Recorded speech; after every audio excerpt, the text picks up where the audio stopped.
Our last three lectures were focused on the Ten Commandments, which are in Exodus chapter 20. And we didn't even cover all of Exodus 20 because the Ten Commandments only occupy the first 17 verses. And so we're going to pick it up at verse 18.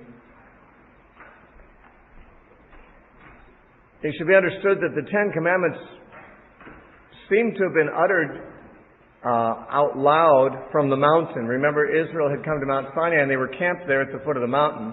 And God had told Moses to put up boundaries around the mountain. Nobody was allowed to come up there except Moses and whoever else God told to come up there. And so they put boundaries up there. Anyone who would touch the mountain, even an animal that touched the mountain, would be put to death. And then at the top of the mountain there was fire, there was smoke, there was thunderstorm, there was loud trumpet sounds, apparently emanating from some supernatural source. And then there was, I believe, the booming voice of God uttering the Ten Commandments. But that is the only part that Israel heard God speak. It says in verse 18, "Now all the people witnessed the thunderings, the lightning flashes, the sound of the trumpet, and the mountain smoking. And when the people saw it, they trembled and stood afar off. Then they said to Moses, 'You speak with us, and we will hear, but let not God speak with us, lest we die.' And Moses said to the people, 'Do not fear, for God has come to test you, and that His fear may be before you, so that you may not sin.' So the people stood afar off, and Moses drew near the thick darkness where God was." Now, the people fearing to hear God's voice, that's really a tragic thing. It seems to me like that'd be a really rare opportunity to be able to hear God speak with a booming voice from the cloud. But the people were not really very loyal to God, as it turns out. We find out because of the golden calf incident that would come up a little later. And they must have known their own hearts. They must have known that they could not face God quite so directly without perhaps incurring judgment upon themselves.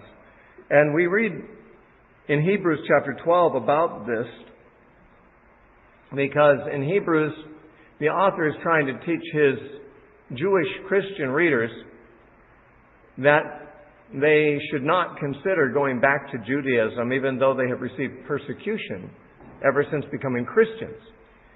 And this persecution comes from their Jewish neighbors and families. And so there was a temptation on the part of the readers to depart from Christ and to return to Judaism. And throughout the book of Hebrews, the author is trying to persuade them that that's a really bad idea. And in the midst of, near the end of his discussion, in chapter 12, verse 18, he says, "For you have not come to the mountain that may be touched and that burned with fire, to the blackness and darkness and tempest, and the sound of a trumpet and the voice of words, so that those who heard it begged that the words should not be spoken to them anymore." It says, "For they could not endure what was commanded.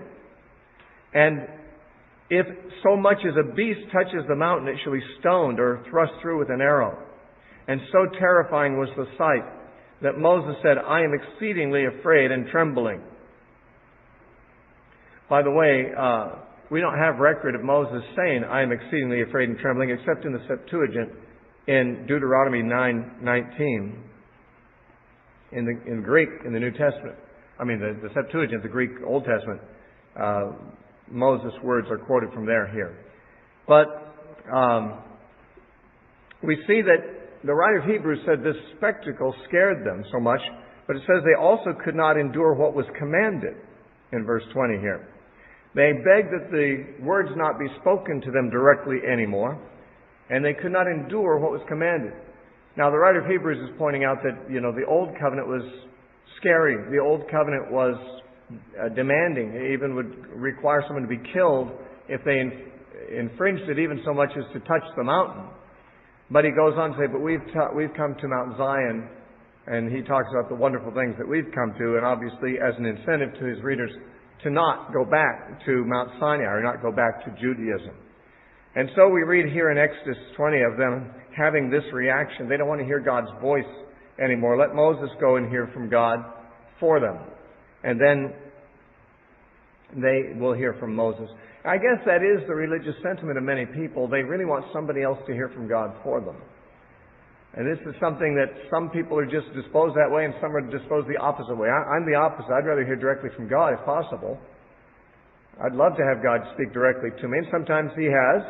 Not quite like we read about here.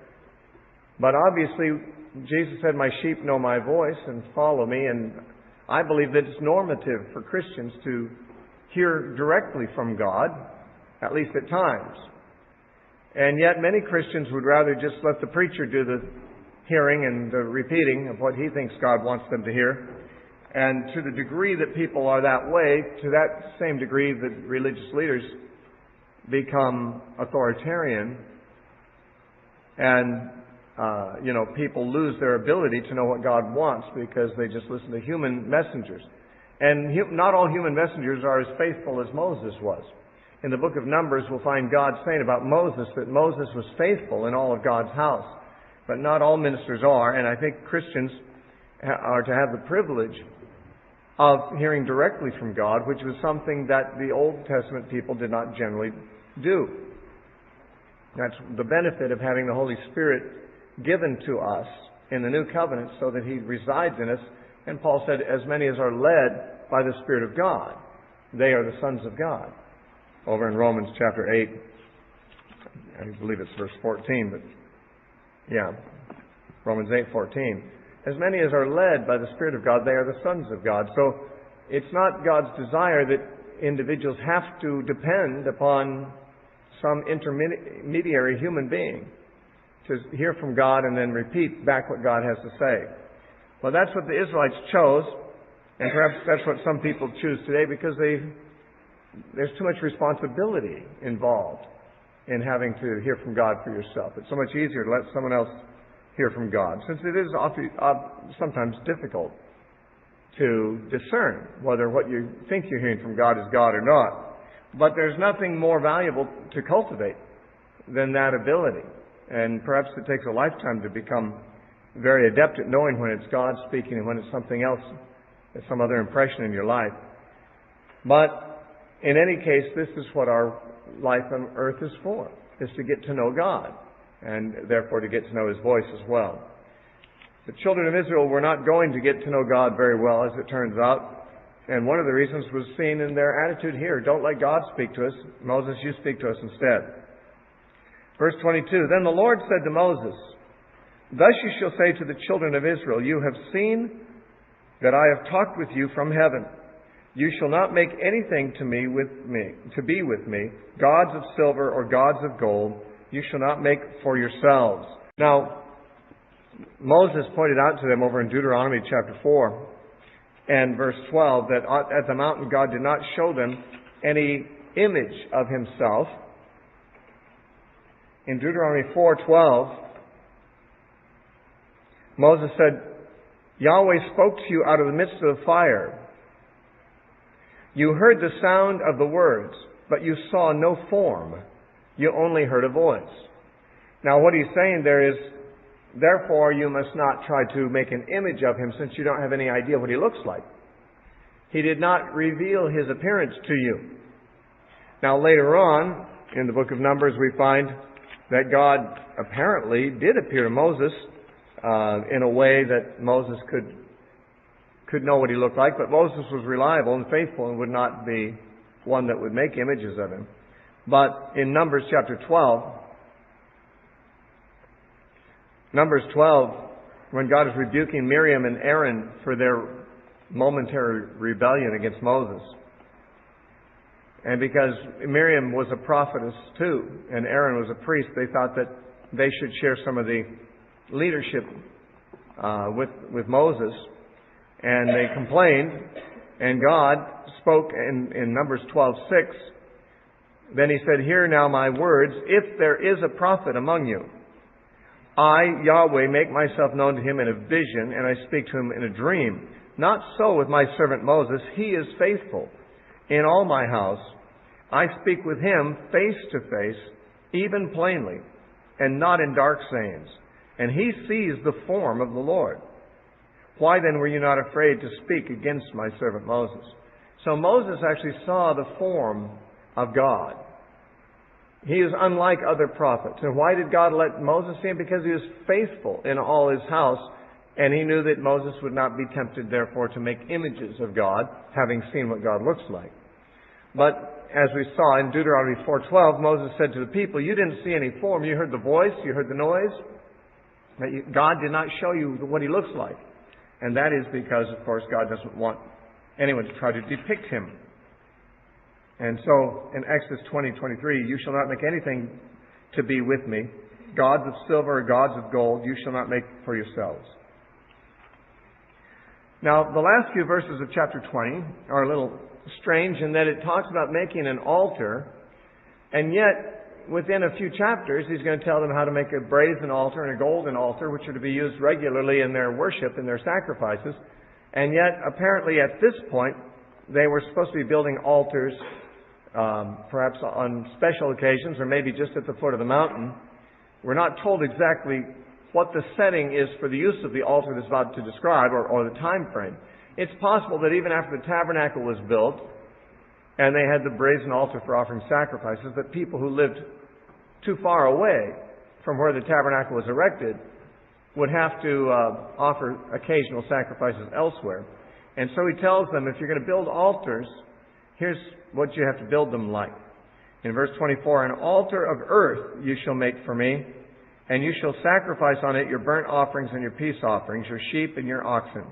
In every place where I record my name, I will come to you, and I will bless you. And if you make me an altar of stone, you shall not build it of hewn stone.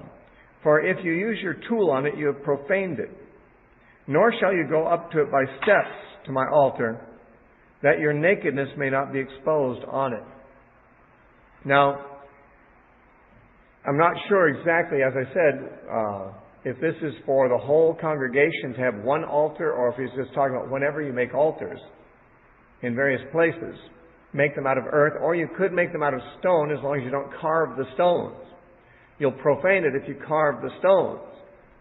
Now, it's interesting how the sentiments in this particular paragraph differ from the sentiments of so many in church history in terms of architecture.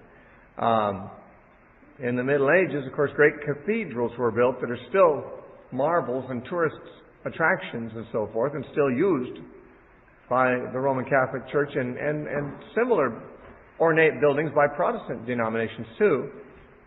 I guess they think it's really honoring to God to have fancy architecture. But God seemed to think that the things that are built for the purpose of worship should be not the kinds of things that draw attention to themselves, not ornate things, not fancy things. Those are the kind of things that distract people from God. If you're going to come to an altar or a building or something that man has built as a gathering point for worship, God seems to want it to be something that's not going to be very flashy, something that's not going to distract you from what you're there for. That you're not going to marvel at the beauty of the altar or the beauty of the building. He says, don't even carve the stones, just use rough stones right out of the ground. Or just make it out of mud. Make the altar out of earth. Now, it's funny because in the tabernacle, the altar and the ark and all things were very elaborate. But the average person was not really spending time worshiping there.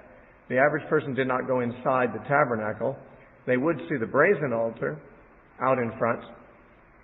But all the really elaborate golden stuff was inside the tent where only the priest would go. Now, apparently, God did not want the average worshiper to associate worship with fancy furniture, fancy buildings, even the tabernacle itself. Though on the inside it was beautiful because its walls were gold-plated, its ceiling was a tapestry of red and blue and purple.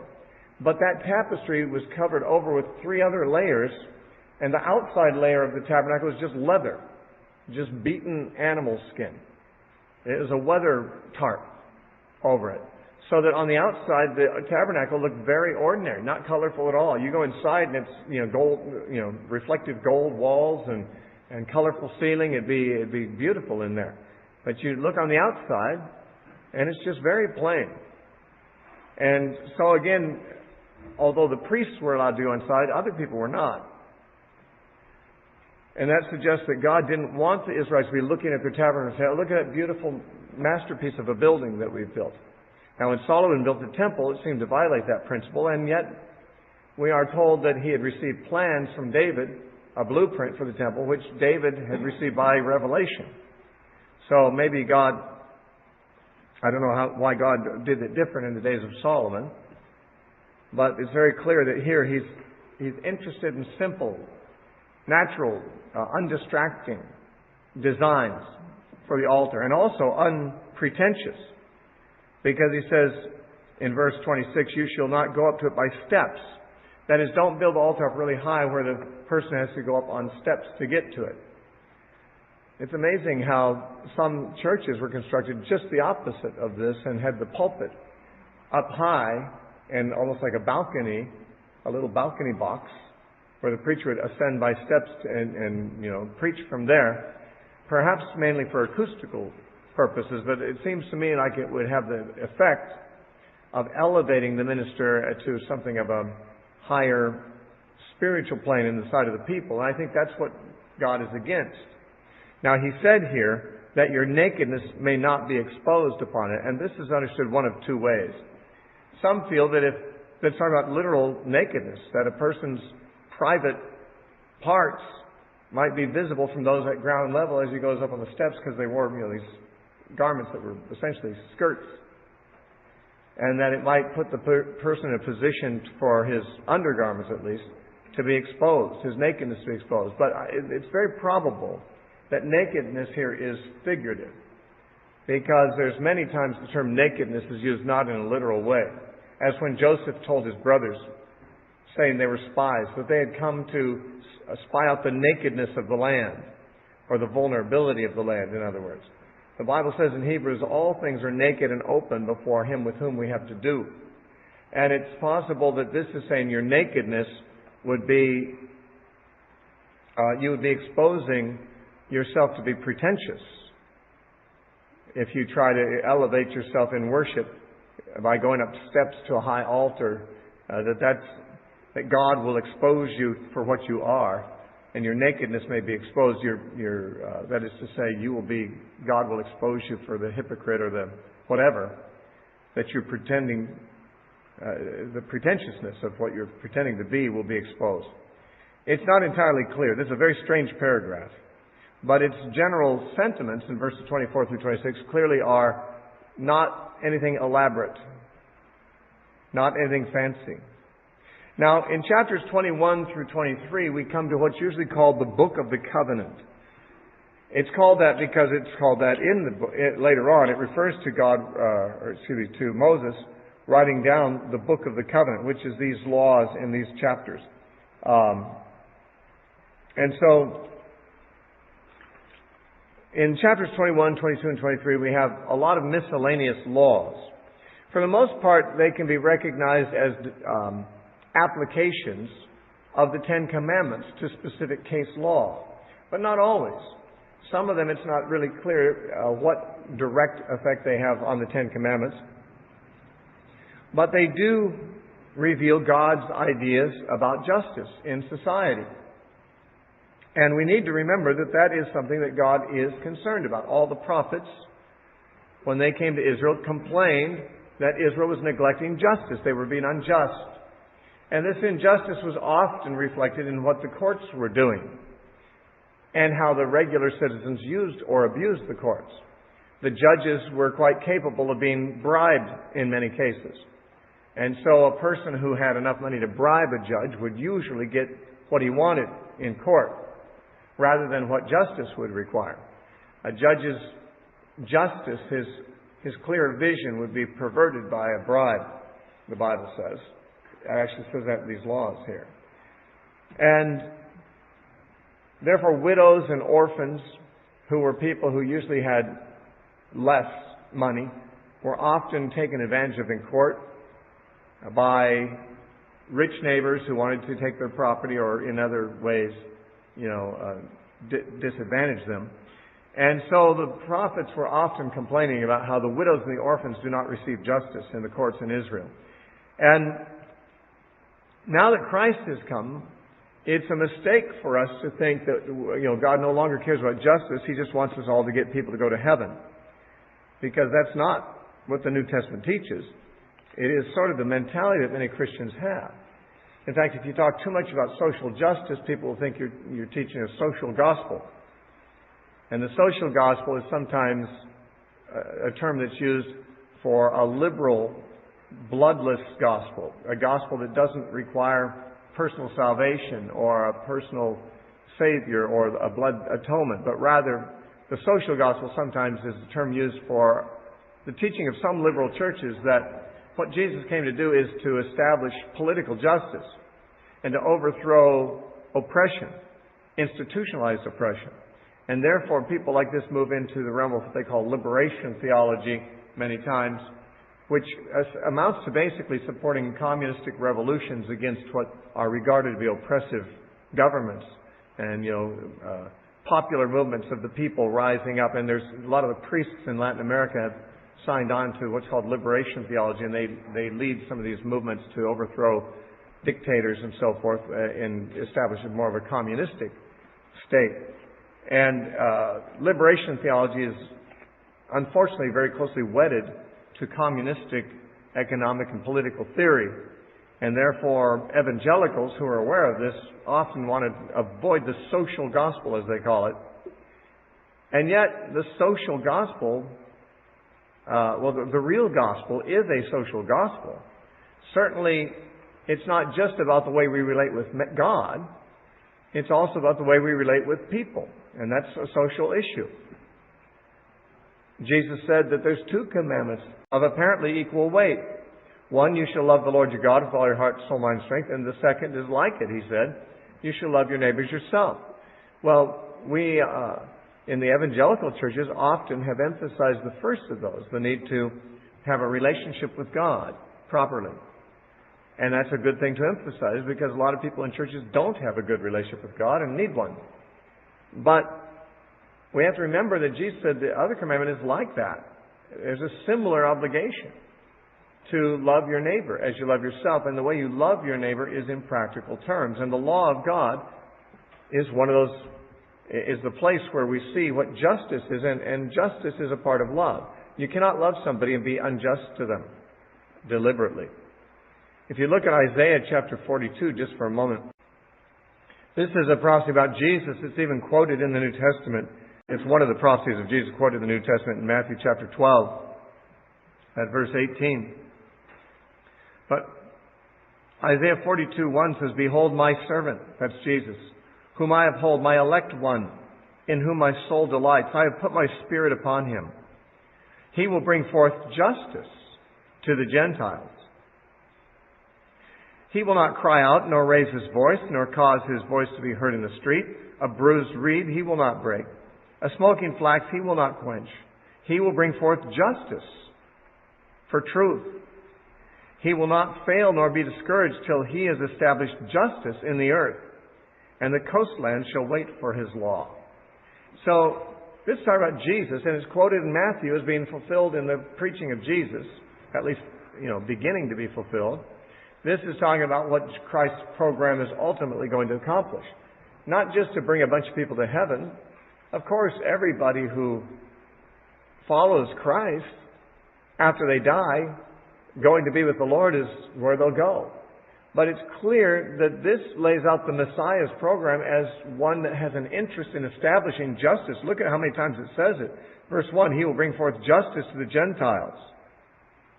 In verse 3 it says, He will bring forth justice for truth. And verse 4 it says, He will establish justice in the earth. Now, how does Jesus establish justice in the earth? Does He overthrow governments and raise up popular communistic revolutions to overthrow oppression? No, He brings justice by bringing justice into the lives of individuals. and making them into just people so that they behave justly. And the more people who become disciples and who follow Christ's commands, the more we will find justice being lived out in the earth. Now, the idea is for Christ to be Lord of all, for every knee to bow and every tongue to confess that Jesus is Lord. And if every person were to confess Jesus as Lord, then justice would be the predominant feature of society. And God is very concerned that justice be practiced, because that is love. Justice is love in action. And so, when we come to the laws of God in the Book of the Covenant, in Exodus 21, 22, and 23, we're reading those laws about which Paul said, remember we saw it in Romans 7. Romans 7, Paul said, we know that the law is holy, and the commandment is holy and just and good. Just and good. So when we read God's laws here, we're reading that which is just. Now, I say that because we're going to immediately run into things that don't seem just to us. And there's a reason why they don't seem just to us, and that's because our thoughts are conditioned more by modern culture than by God's laws. That's why David said he meditated day and night on the law of God. He was the king of Israel. Every king should meditate on the law of God. You meditate on it, and in fact we should meditate on these laws, because it says that's how we become like a tree planted by rivers of water, by meditating day and night on the law of God. It's because although we do not apply some of these laws in the same way in our society, for example, laws about slavery or certain other laws, and because also we are not the Christians, the church is not a political state, and therefore Christians don't run a criminal justice system of their own. Therefore, the penalties that are prescribed here for certain sins or crimes, we don't execute people. That's not our role. But even if it's not our role to execute people, these laws still will tell us what God thinks about these things. For example, if we think it's a small matter to curse your parents, and we read that a person who cursed his father or mother was to be put to death, we realize that in the perfectly just laws of God, there are no penalties that are excessive. And therefore, when we read of penalties that seem excessive to us, it only means that we have underestimated the magnitude of the crime. We don't realize how great a sin certain things are until we find out that the penalty God has put on them is much more severe than we would have thought. And that doesn't mean that God was somehow barbarian. It means that we have become out of touch with the sinfulness of sin. And while we don't go out and execute witches, for example, we don't go out and execute adulterers, yet when we see that God has said they should be put to death, we realize that those sins are ranked among the most heinous of sins that God could list. And so the penalties in God's law are not penalties that we insist upon executing. In fact, we don't want to execute anybody. In fact, there is a law in this code, an eye for an eye and a tooth for a tooth, and it's a good law. It's a good law for the courts to follow, but it's not a law that Christians wish to use in their personal relationships with other people. But it does mean, of course, that we recognize that every person is equal in value to every other person. That's what law for an eye for an eye, tooth for tooth points out. That my eye and your eye are of equal value. You take mine, you've got to lose yours. Unless I don't press charges. But if the courts get a hold of the case, they take your eye for my eye. Why? Because you and I are of equal value. When we have a criminal justice system that allows people to injure other people without receiving a commensurate injury back, we have a justice system that is diminishing the value of the victim.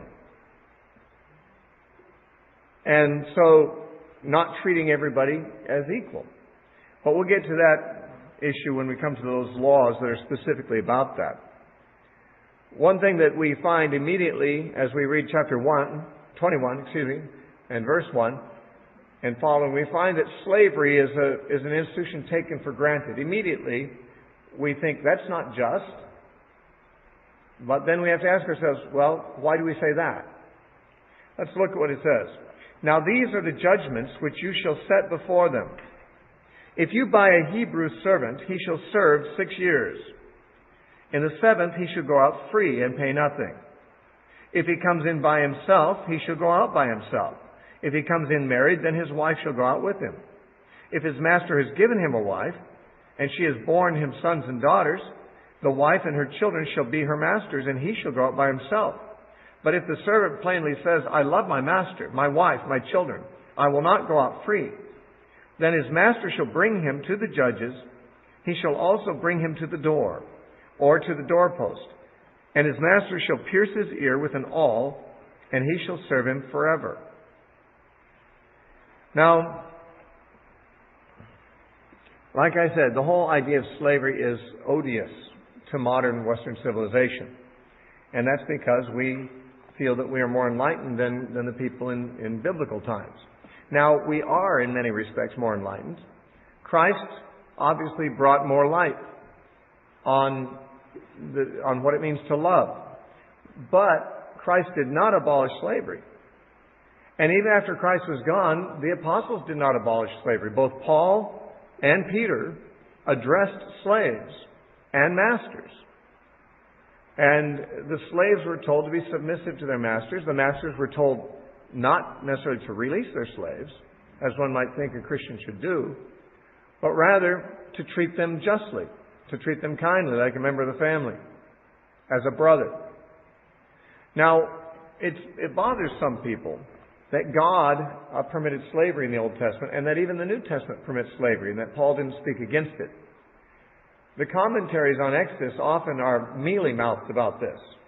They say, well, although the New Testament doesn't specifically forbid slavery, it teaches principles which makes slavery inconsistent and impossible to continue. Now, the confusion comes from the fact that when we think of slavery today, we have a particular model of slavery in mind that was very different than the slavery in biblical times.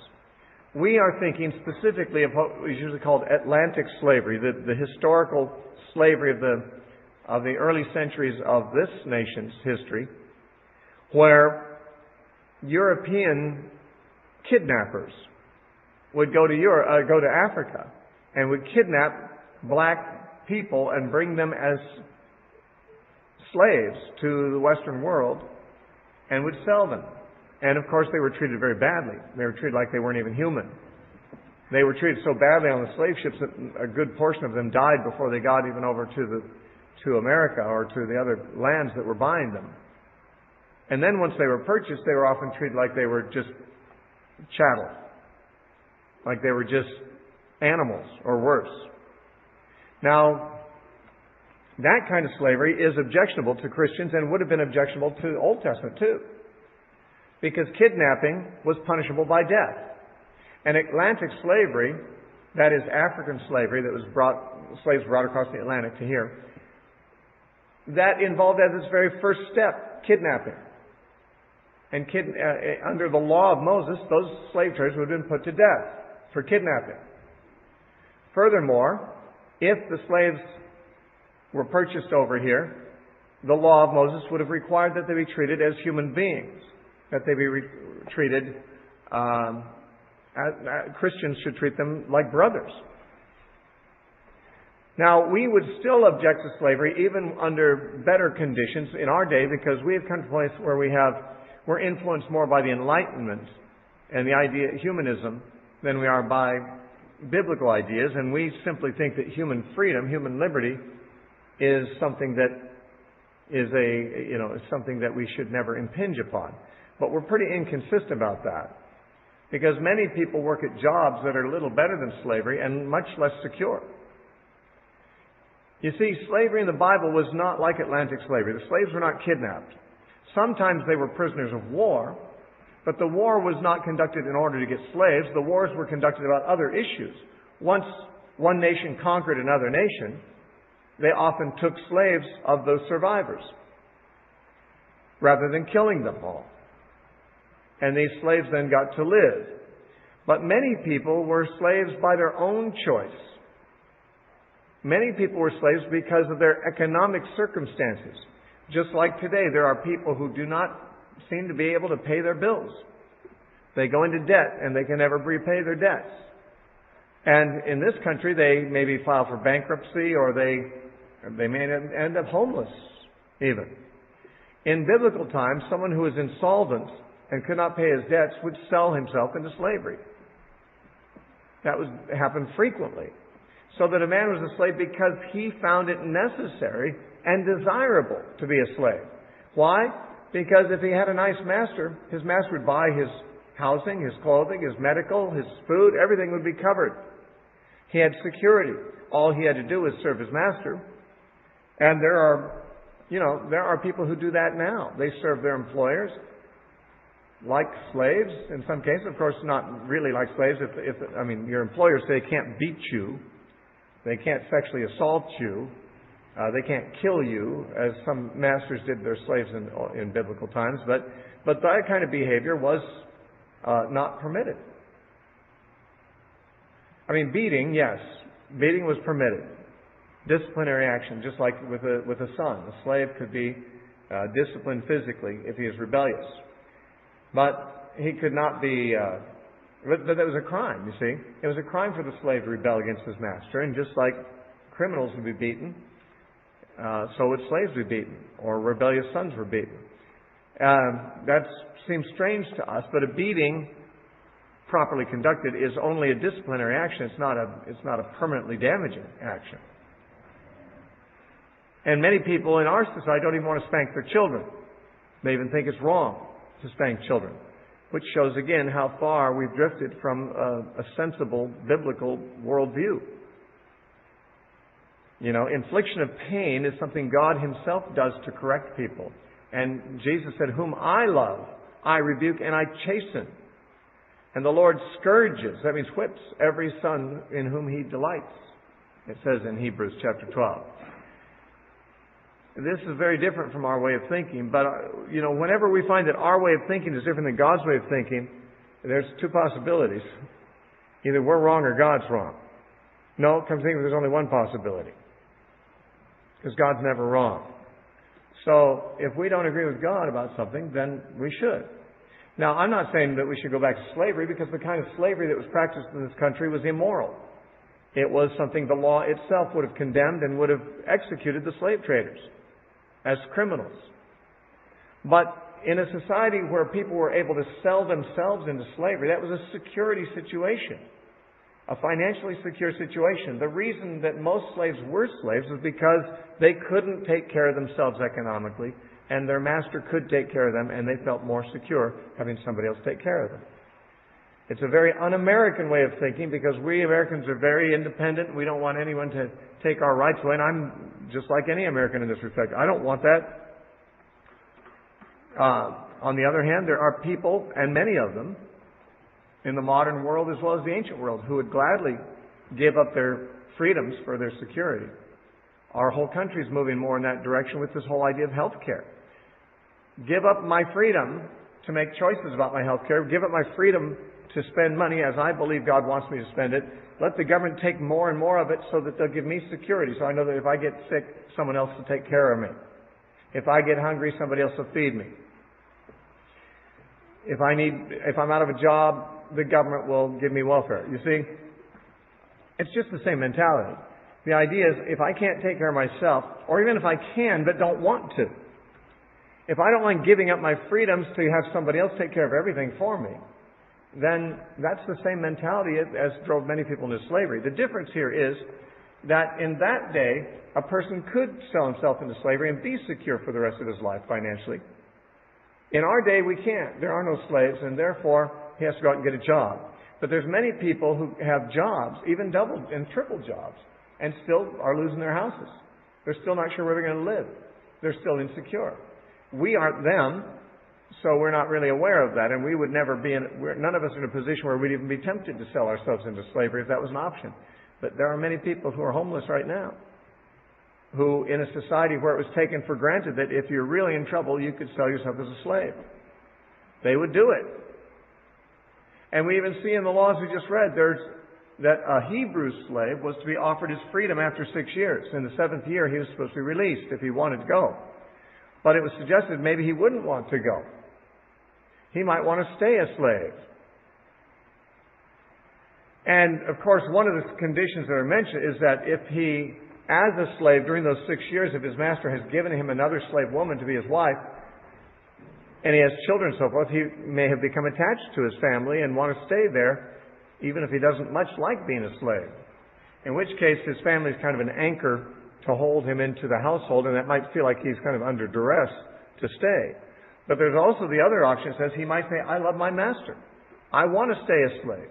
And even as bad as slavery was in this country, and as evil as it was, when the emancipation was declared, there were some slaves that were not eager to leave the plantation because they had Christian masters. The slaves had become like part of the family. They didn't, and they were secure. They were happy. They were treated well. I realize that many slaves were not treated well, and they were probably very happy to be released. But not all the slaves found being emancipated really what they really wanted. We assume, perhaps, that if somebody owns another person, they will abuse them. And that's because so much of human nature is that way. But the law of God and the Spirit of Christ in the New Testament created a new kind of people, or at least was supposed to create a new kind of condition for slaves, in that slaves would, although they were slaves, and slavery was not abolished, nor necessarily should it have been.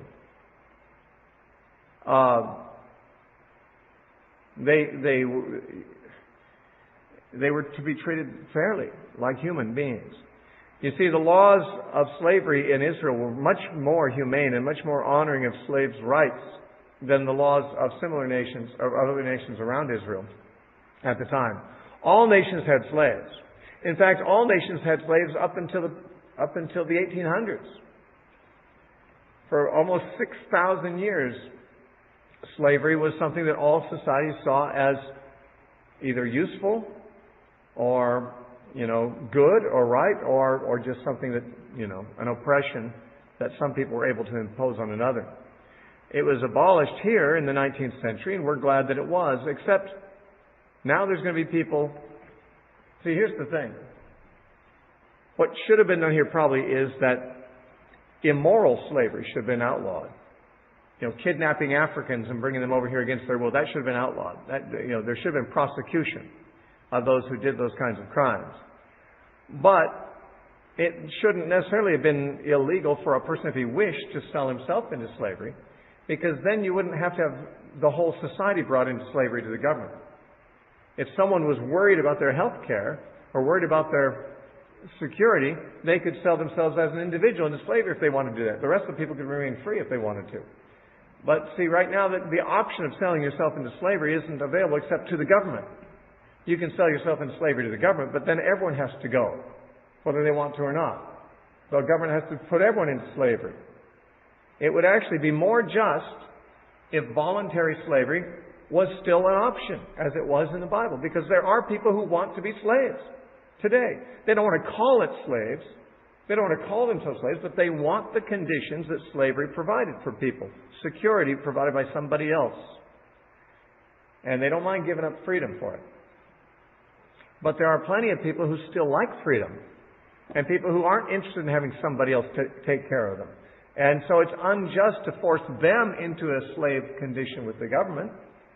But in a society where it's all or nothing, then either there's going to be people who cannot be taken care of because they can't take care of themselves, or there are going to be people who can, but are forced to become slaves to the government anyway.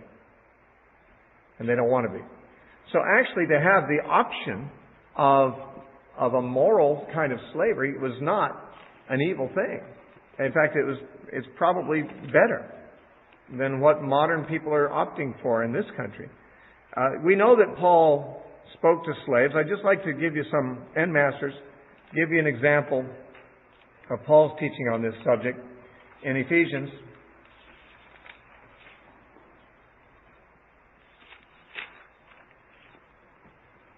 Ephesians 6, beginning with verse 5.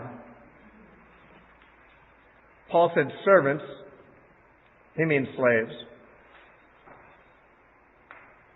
be obedient to those who are your masters according to the flesh, with fear and trembling, in sincerity of heart, as to Christ. Not with eye service as men pleasers, but as servants of Christ, doing the will of God from the heart. With good will, doing service as to the Lord, and not to men, knowing that whatever good anyone does, he will receive the same from the Lord, whether he's a slave or free. And you masters, do the same things to them, giving up threatening, knowing that your own master also is in heaven, and there is no partiality with him. So, masters are told to treat their slaves kindly. In Colossians chapter 3, we have similar instructions. I'd like you to look at these because they tell us exactly what the New Testament mentality would be about slavery. Not to abolish it necessarily, as an option. It should never be anything that someone's forced into by being kidnapped, obviously, because kidnapping is punishable by death in the law. But in Colossians 3, verse 22 says, servants, obey in all things your masters according to the flesh, not with eye service as men pleasers, but in sincerity of heart, fearing God. And whatever you do, do it heartily as to the Lord and not to men, knowing that from the Lord you will receive the reward of the inheritance, for you serve the Lord Christ. But he who does wrong will be repaid for the wrong which he has done, and there is no partiality. Chapter 4, verse 1, masters, give your servants what is just and fair, knowing that you also have a master in heaven. So, slaves are told to be obedient. Christian slaves are told to be obedient to their masters. And Christian masters are told to be just and fair to their slaves. In 1 Corinthians chapter 7, verse 20, 1 Corinthians 7:20 says, let each one remain in the same calling in which he was called. Were you called while a slave? That is, did you get saved as a slave? As many of the Christians in the Roman Empire were slaves. Do not be concerned about it. But if you can be made free, rather use it. So it's good to be free, if you can be. If you can't be, just consider that God has put you in that circumstance and be content there. He says, for he who is called in the Lord while a slave is the Lord's freed man. Likewise, he who is called while free is Christ's slave. Now what he's saying is we're all slaves anyway. The thing that we object to about slavery is that it takes away a man's freedom to do whatever he wants to do, and he has to do what someone else wants him to do. But in a sense, all of us give up that freedom when we become Christians. We all give up our rights. We all come to the place where we are doing someone else's will, God's will. We've been bought with a price. And if God's will is for us to be a servant of somebody else, then that's the will of God. If he wants us to be free, then that's the will of God too. But even a free man isn't totally free. A free man usually has to still work. And often he has to work for an employer. And he might even have to work several jobs, in which case he might have fewer hours free from work than a slave had, and less security. Because he might lose his home anyway, and he might not be able to pay his medical. So, slavery, we have the wrong impression of slavery because we have a particular paradigm of slavery in our mind, the kind that was practiced here. Any slavery that means you go and kidnap people from their homes and sell them as property is immoral. It was not something that was permitted, except as for prisoners of war, and that's a different story. You could kill them or take them home as slaves. You didn't want to leave them in their original state because, they could rebel against you again. They could rise up. This is a conquered territory. You want them to be at least under tribute, which would make them sort of a slave to you as a whole society. In any case, there were a number of ways in which people could become slaves, but none of them were the ways that people became slaves in this country. And therefore, slavery in this country was immoral. But not all slavery is immoral, or else Paul would have abolished it. Some people say, well, Paul would have abolished it, but it was too entrenched in society. He didn't feel like it could become abolished in a single generation. But they're forgetting that the slave masters the Christian ones, would have to do whatever Paul said. Paul could easily say to all the slave masters in the church, release your slaves. Slavery is inconsistent with being a Christian. But he didn't, and they would have done it. He could have abolished slavery in the Christian community with a single command. Just like he abolished idolatry in Corinth or any other pagan town with a single command. He said, the Corinthians and the Greeks in general practiced temple prostitution and fornication and idolatry. And Paul came in and said, that's unacceptable for Christians, and they stopped. And if Paul had said, and slavery is unacceptable for Christians, then the slave masters would have had to release their slaves. Although it would have been an economic hardship, of course, because much of the work of the empire was being done by slaves. In any case, we see that there is this teaching that a Hebrew slave, now this is different for a non-Hebrew slave. If you had a pagan slave, it was different. But if you had a Hebrew slave, a brother, he would serve you for only 6 years, and then in the 7th year, he was offered his freedom if he wanted it. If he didn't want it, if he wanted to stay a slave, that was going to be for life. He didn't keep getting 7-year increments. If he, at the end of the first 6 years, if he didn't want to be released, he could make a decision for life to stay a slave. And then his ear would be pierced and he'd wear an earring that would show that he was a voluntary slave. A bond slave, as they call it. Now, the apostles referred to themselves as bond slaves of Christ. That's the term they used in the opening of their epistles. Paul, a bond slave of God and a servant and apostle of Jesus Christ. Bond slave. Peter called himself a bond slave. James called himself a bond slave. A bond slave is a slave who's a slave because he wants to be one. Remember, Jesus said to his disciples in the upper room in John 15, he said, I don't call you any more servants, but friends. Well, he might call them friends. They called themselves bond slaves. They were voluntary slaves for life. So, you might say, well, why did he have to make a life decision at the end of 6 years? Why couldn't he come up for reconsiderations another 6 years later and so forth? Well, this was for the security of both the master and the servant.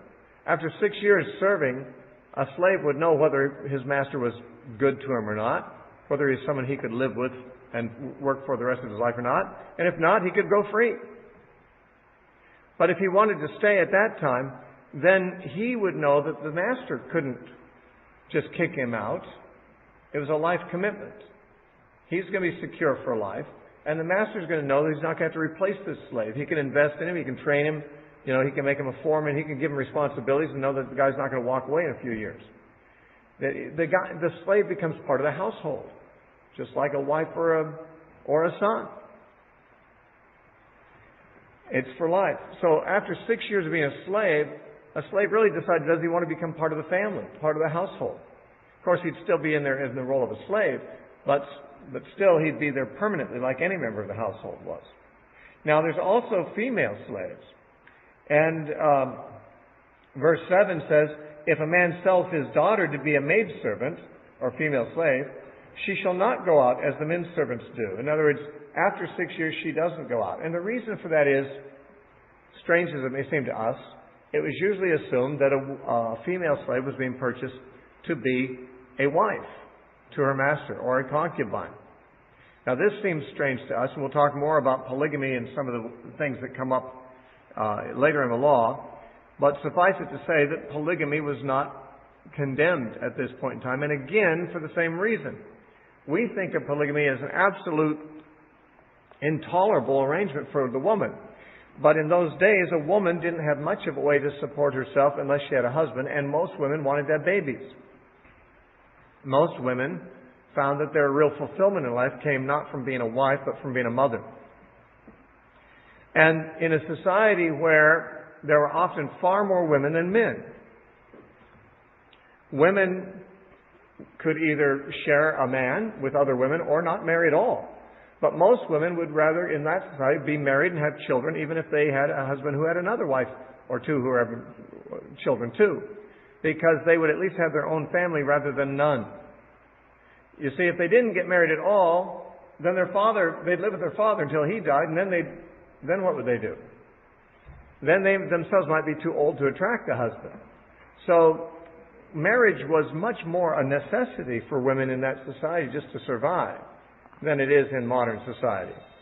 Any modern woman in the Western world would much rather remain single on her own than to share a husband with another woman. It's unthinkable.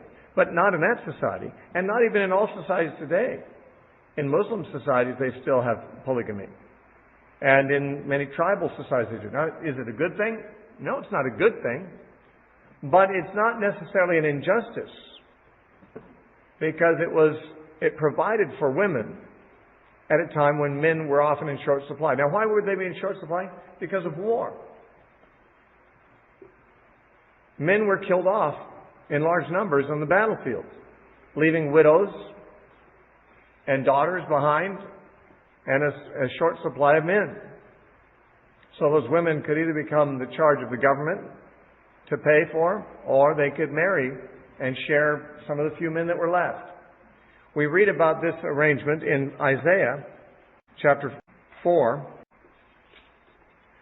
Actually, at the end of chapter 3 and into chapter 4, it talks about war and judgment coming on the nation. And it says in Isaiah 3:25, "Your men shall fall by the sword, and your mighty in the war." And then it says in verse 1 of chapter 4, "And in that day 7 women shall take hold of one man, saying, We will eat our own food and wear our own apparel. Only let us be called by your name and take away our reproach." That is the reproach of being a widow and having no husband. 7 women sharing one man, because, why? The men are being slain by the sword in large numbers. So you've got a whole bunch of single women and not very many available men. So, that reflects an attitude we can't relate to because we're Westerners. But it's very foolish for us to judge all societies by our modern enlightened ideas, which enlightened just means the ideas we have. Whatever ideas we have, we'd call them enlightened, even if they weren't.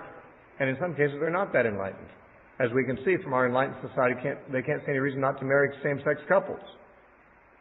It's obvious that we are not a very enlightened society, but we have great confidence in our superior understanding of things. I don't believe that a woman had to marry into a polygamous situation, although sometimes daughters did have to marry whoever their father made them marry. But certainly a widow, for example, would not have to remarry if she didn't want to. But they sometimes wanted to. Not that anyone prefers polygamy. It's just that some would prefer polygamy to widowhood or singleness or childlessness. And so the option of polygamy was always considered to be open under the law. Now, in the New Testament, we don't find a direct statement forbidding polygamy, but we do see in the New Testament some things that would seem to say that it's not the right thing. Now, I think the reason it's not directly forbidden is because there were polygamous marriages in the early church. That is, there were polygamous marriages where they got saved. Pagans who were polygamous who got saved and came into the church. In modern times, missionaries have encountered this situation in places like Africa and other tribal places that were evangelized. They find a chief or a village where the men have multiple wives and the men get saved. Customarily, many missionary societies have made it their policy to say, okay, when a man who has multiple wives gets saved, he has to divorce all of his wives except for the first one he married, because they considered his polygamy to be adultery. The Bible obviously does not equate polygamy with adultery, since the same law that forbids adultery does not forbid polygamy. Why isn't it adultery? Because the man entered into covenant relationships with each of these women.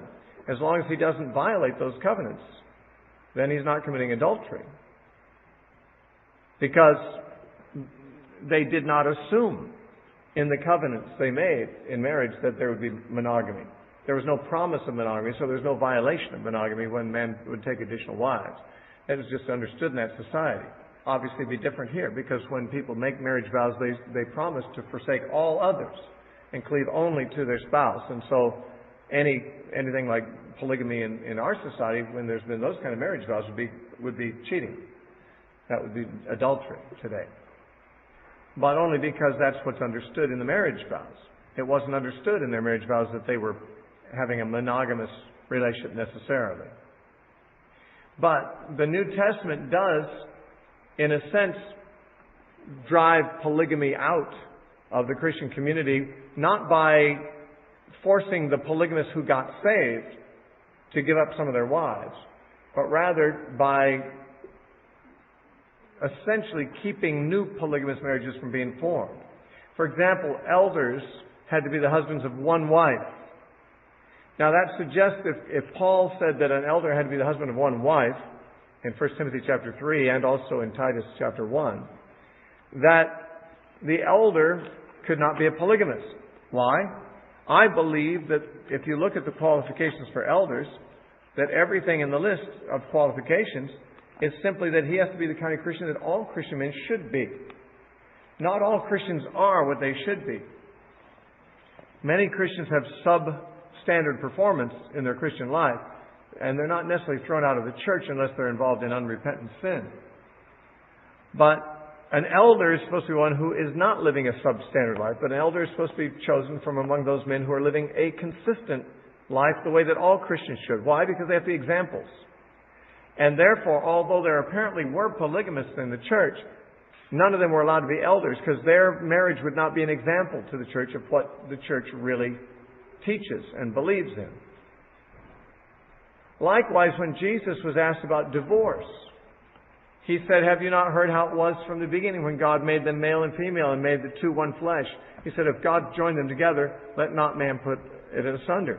Notice Jesus said, you want to know what to think about marriage, look at the way God made it in the Garden of Eden.